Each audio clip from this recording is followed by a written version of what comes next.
এইটা কোনো নাটকের শুটিং না অথবা সিনেমার শুটিং না, এটা বাস্তবেই। কারণ তারা কট খাইছে জুয়া প্রমোট করার জন্য। আর কি ভাবতেছেন লগেরটা নাই? এই যে দেখেন লগেরটাও আছে। তবে একটা মজার বিষয়, তারা যখন পুরো অঙ্গ দেখিয়েছিল তারপরে ফেস শো করে অনেক ভিডিও করছে, আর এখন পুলিশ ধরাতে মাস্ক পইরা কি লজ্জাটাই না পাচ্ছে। আমার একটা জানার বিষয়, আসলে কি ওদের লাজ শরম কিছু আছে?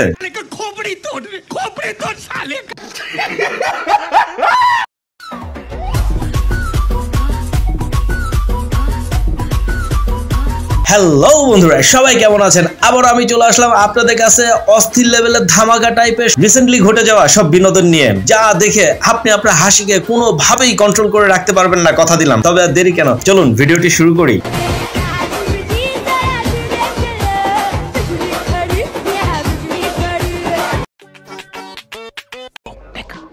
लेकिन ये साला कर क्या रहा है यहाँ पे?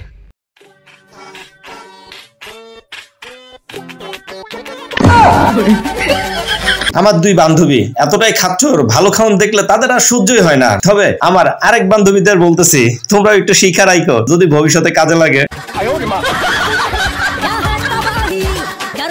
ओह यार यार ये कितनी औसम है यार। আহা নারীর মায়ে পইরা জীবন গেছে জয়রা। ভাই চিন্তা করছেন আমাদের বাংলাদেশে গানের শিল্পের এতটাই অভাব যে এদেরকে দিয়েও গান গাওয়ানো লাগতেছে। তবে চিন্তা করেন না, এর গান চলে আসছে, নেক্সট ভিডিওতে আপনাদের দেখাবো। আর গানের রেকর্ডিংটা এখন দেখিয়ে দিলাম। তবে এই ভাইজানরা সবাইরে পিছে ফেলাই দিবে, বুঝতেছি। জীবন না জানে লিয়া দিলাই জীবন কি করে তুই আল্লাহ যে দুনিয়ায় কেন এত কমেডি পাঠিয়েছে। চাচা ও চাচা, এইটা কি কোনো কথা? এনা কোথায়, এনা কোথায়? এইটাও সম্ভব? বাড়িঘর কেন এত সাজানো চাচা? ভাই জীবনে যে কত কিছু খাইয়া দিছস সেটার কোনো হিসাব নাই, কিন্তু শেষ পর্যন্ত এই গানটারও তো খাইয়া দিতে হইব, এগুলা কোনো কথা? যাক ভাই, চালাই যা চালাই যা। अरे एरा कारा কোত্থেকে এলো? বাঙালিদের ব্রেন কত ভাবে যে কাজ করে, যদিও মোটেও এটা আমার কাজ না। তবে যে ভাই করছে হে ভাই কিন্তু আসলে একটা মাল। I broke up with my ex-girl. Here's a number. Psych! That's the wrong number!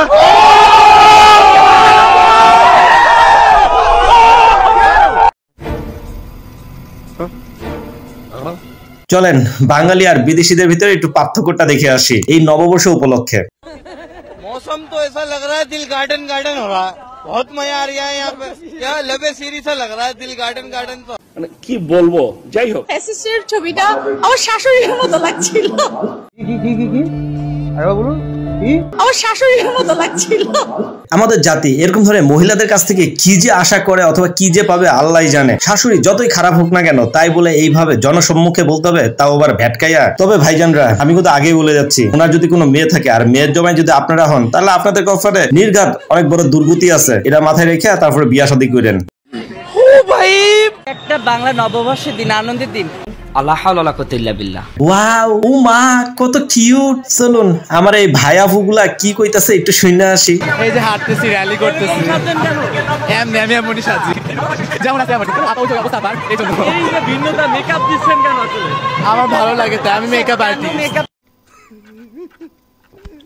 অতটুকু আপনাদের শখ ভরে নাই সেটাও আমি জানি, সেই জন্য আরেকজনের দিয়ে দিলাম। দেখেন তো এর নৃত্যটা পরিবেশন করতেছে সবার সামনে, কেমন লাগতেছে? এত নাচছেন কেন আসলে? আনন্দে, নববর্ষের আনন্দে। ভাই ফার্স্টে যারা ওনাকে ভাই বলে সম্বোধন করে চিন্তা করতেছেন, তাদের জন্য অনেক সমবেদনা আমার পক্ষ থেকে। কারণ ভুল করেও এটা ভাই ভাইবেন না। তবে আমার কথা বিশ্বাস যদি নাও হয়, খবরদার ভুল করেও আবার এই কাজটা করতে যান না বেটার লগে, তাহলে কিন্তু ইজ্জতের ব্যাপার।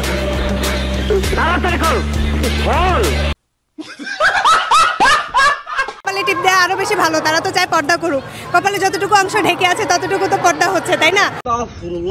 আমার মনে হয় পুরো মুখ জুড়ে টিপ পড়া উচিত, হুজুরদের আরো সাপোর্ট করা উচিত, যে বেশি বেশি টিপ পড়েন, এইটুকু তো পর্দা হচ্ছে। তেরা বাপ यहाँ छोड़कर गया था कि तेरी माँ? খালাম্মা, আমার একটা জানা বিষয়, আপনি কি বিবাহিত নাকি অবিবাহিত? যাও দেখে মনে হইতেছে এখনো বিয়ে করেন নাই, যার কারণে আসলে পর্দার বিষয় আপনারা জানেন না। আর অতটুকু দিয়ে পর্দা শুরু করতেছেন, ঠিক আছে, তো সবকিছুই খুইলা প্রাইভেট পার্টে শুধু পর্দা করেন, মুখে খালি ওইটা লাগায় পর্দা করার দরকারটা কি? যাক খালাম্মা, আপনার জন্য এক বালতি সমবেদনা, কারণ আপনি কবরে গেলে কি যে অবস্থা হইব। তবে আল্লাহ আপনাকে নেক হায়াত দান করুক আর হেদায়েত দান করুক, এই দোয়াই করি। সত্য কথা বললে খুবই খারাপ হয়, সত্য কথার বাত নাই। যদি খেজুর জরুরি হয় ইফতারি করতে, তাহলে আমাদের পহেলা বৈশাখে এই শুকনো মরিচ ভাজি আর এই পেঁয়াজ আর এই পান্তা ভাত জরুরি। আমি একটা জিনিস বুঝলাম না, এর পেটের গ্যাস্ট্রিকটা মনে হয় মাথায় উঠে গেছে গা, নাকি পিছন দিয়ে বাইরে হয়ে গেছে গা। তবে আশেপাশের লোকজন কি আরে জুতা দিয়ে একটু ফিটাইতে পারলো না ভাই? কিসের সাথে কিসের তুলনা করতেছে? আল্লাহ তোমার কাছে বিচার দিলাম। সবে কদরে যে 20 রাকাত নামাজটা গেছে, যেটা সেখানে আমি 20 রাকাত নামাজ পড়ছি। কনফার্ম জান্নাতি হে, কনফার্ম জান্নাতি হে। কারণ সেদিন শাকিব খানেরও বার্থডে ছিল, সবে কদরের রাতও পড়ছে, আমার হিরোর বার্থডে, আজকে নামাজও পড়ছি। আজকে হিরোর নামটা আগে নিয়ে আমি মোনাজাত ধরবো। বেডি, তোর চেহারা দেখা অন্য কিছুই মনে হইতেছে। তবে যাই হোক, কিসের লগে কি তুলনা করলে? জীবনে যত পাপ কামাইছস হেগলাই তো মোচন করার জন্য সবে কদরের রাত, আর সেই সবে কদরের রাতে তুই আরেকজনের নাম কইছস, আল্লাহর নাম লস নাই, যাইস কবরে, বুঝবি তখন। ভালো হয়ে যা, এখনো সময় আছে। নিতুরে না পাইলে আমি এই দুনিয়া বরবাদ করে দিতে পারি।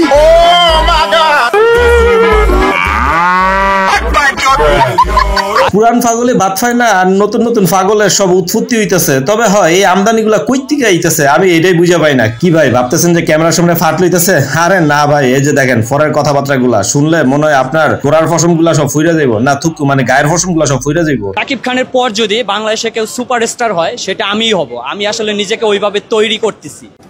ওর মুখটাই কোন বেকা ভরা, ভাল লাগে না। যাক ভাই, এগো লইয়া আমার কোনো কিছু কইতে মন চায় না, কারণ কইলেই কেন যিনি ফিরাইতে মন চায়। যা হোক, আপনারা একটু কইয়া দেন কমেন্টসে, ও যদি ভবিষ্যতে সাকিব খানের জায়গা ধরে তাহলে চলচ্চিত্র জগতের কি হইব? আমি বুঝি না ছেলেরা কেন এত স্যাক্রিফাইস করে, কেন এত কষ্ট করে। আল্লাহই জানে, আল্লাহ তরফ থেকে ফ্যামিলির জন্য, সন্তানের জন্য, বাবা মার কথা চিন্তা করে তারা এত মানে স্যাক্রিফাইসটা করে। বইনাফু, আরো একজন আছে ভালোবাসার মানুষের জন্য, তারা জান জীবন সবকিছুই তাগো সবার লেগেই দিয়া দেয়, কিন্তু তোমরা কেউ এটা বুঝোই না। এটাই হচ্ছে ফোড়া কপাল আমাগো ফোলাগো।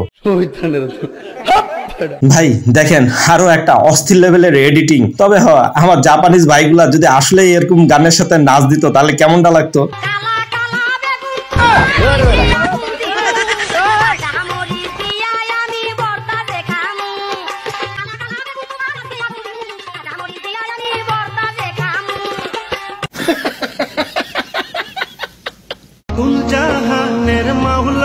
সিরিয়াসলি বন্ধুরা, আমার মনে হয় ভাইটা খুবই পর্দাশীল। আসলে আমাদের প্রত্যেকের উচিত এরকম ধরনের ভাইদের ধরে ধরে জান্নাতে দিয়ে আসা।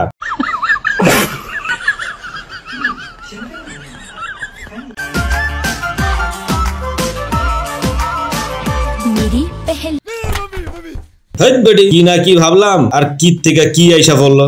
বেটি দেখে তো ভয় লেগে গেছে গা।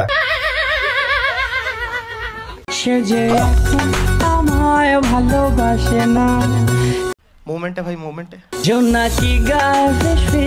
তবে ভাই এতদিন অনেক হাই কোয়ালিটির অথবা উচ্চবিত্তর দিয়েছি, আর আজকে হচ্ছে আমাদের মতো মধ্যবিত্ত। কিন্তু ফার্স্ট লুকিংটা দেখে আবার কেউ ভয় পায় না, কারণ লুকিংটা কিরকম একটু ডাইনি ডাইনি লাগলো, পরে কিন্তু ভালোই লাগতেছিল।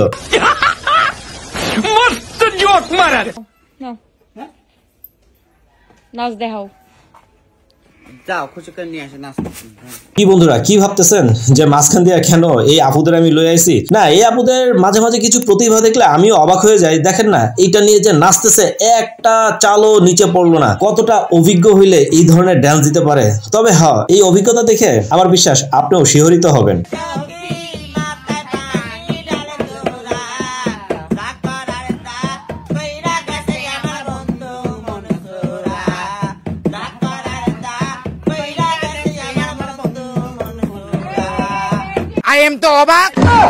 আমার ভাইজানের খুব শখ হয়েছে এরকম ধরনের ট্রেন্ডিং এর অভিনয় করবে তার ওয়াইফের সাথে। ওরে লজ্জা রে। তবে যাই বলি না কেন, লাস্টের দৌড়টা কিন্তু আমার কাছে খুব বেশি ভালো লাগছে। ভাই ভাই ভাই, আজকে মিতুর বিয়ে।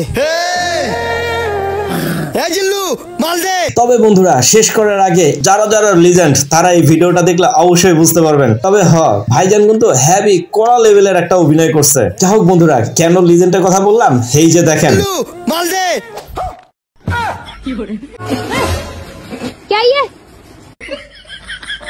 কি রে এত ঘন কে? কয়দিন থেকে মারস না? মালার লেগা জিল্লু সেরা রে। আজকের মতো এই পর্যন্ত, সবাই ভালো থাকবেন, আল্লাহ হাফেজ।